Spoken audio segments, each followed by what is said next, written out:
Hello friends, সর্বানির রান্নাঘরে সবাইকে স্বাগত জানাই। আজ আমি গরমের সময়ে বিখ্যাত স্ট্রিট ফুড মাসালা গ্রিন ম্যাঙ্গো বা কাঁচা আম মাখা রেসিপি নিয়ে এসেছি। ছোটোবেলায় স্কুল ছুটি হলে বাড়ি ফেরার পথে হোক কিংবা বাড়িতে বন্ধুদের সাথে বিকেলবেলায় ছাদে বসেই হোক, আমরা প্রায়শই কাঁচা আম মাখা খেয়েই এসেছি।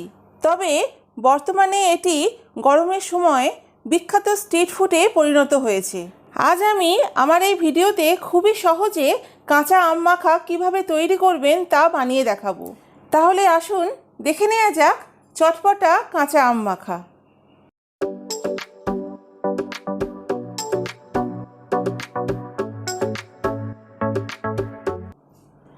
বন্ধুরা, আমি এখানে কাঁচা আম মাখার জন্য নিয়েছি 3টি কাঁচা আম।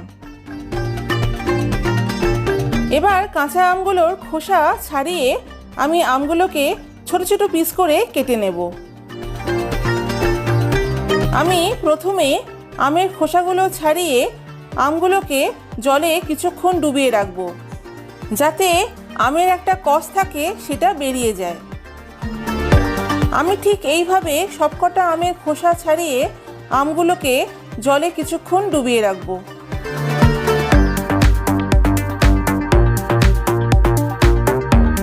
এবার আমগুলোকে ছোট ছোট পিস করে কেটে নেব।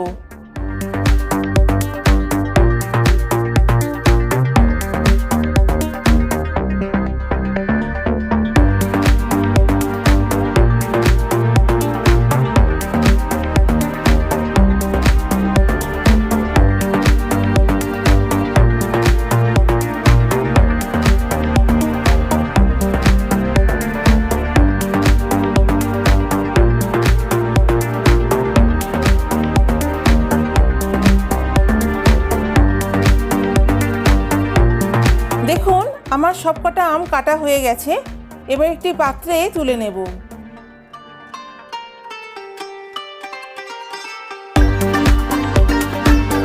এবার একটি হামালদিস্তায় অল্প অল্প করে কাঁচা আম নিয়ে থেঁতো করে নেব।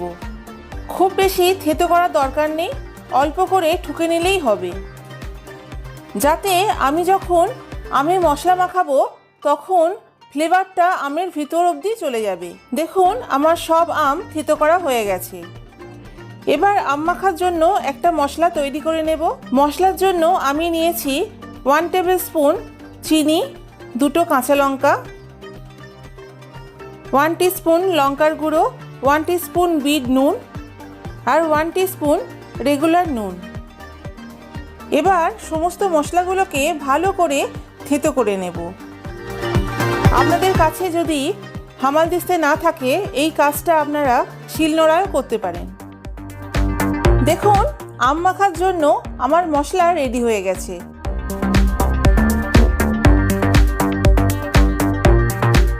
এবার আগে থেকে থেঁতো করা কাঁচা আমে পুরো মশলাটা দিয়ে দেব।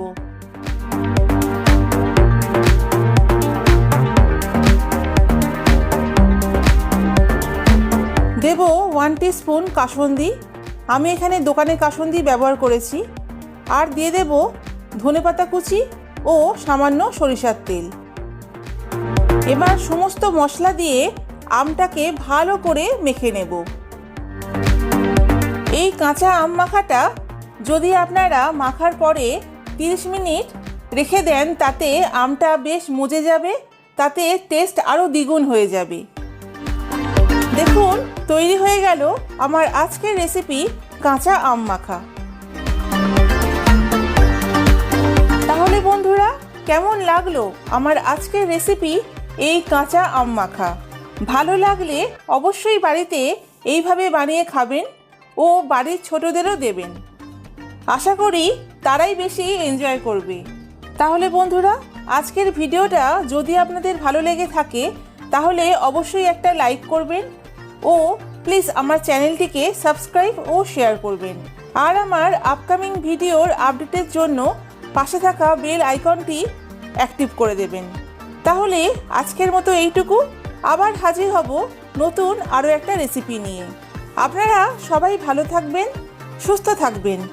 Keep smiling and take care all of you. Tata.